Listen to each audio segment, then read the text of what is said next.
One other thing that's coming on is this issue about higher frame rates.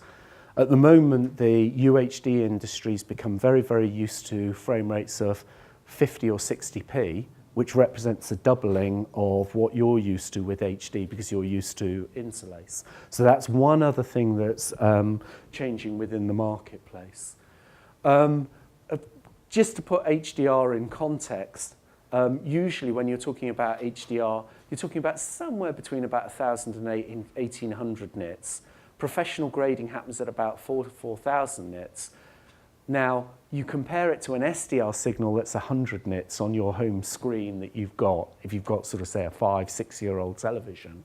And film, classic film, is 48 nits. And a digital cinema, a DCI-based screen, is only up to about 108 nits.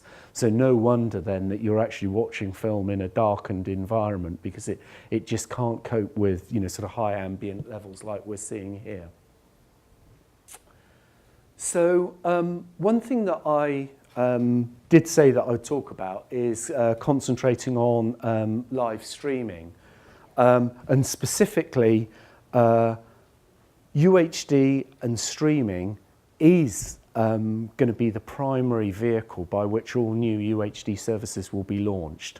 There's good reason for that.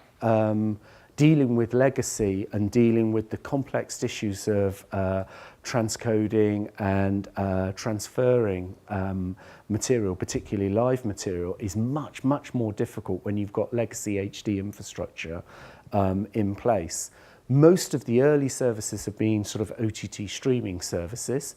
Very good reason for that is that a lot of cinematic material is readily available in a format that can be streamed as 4K.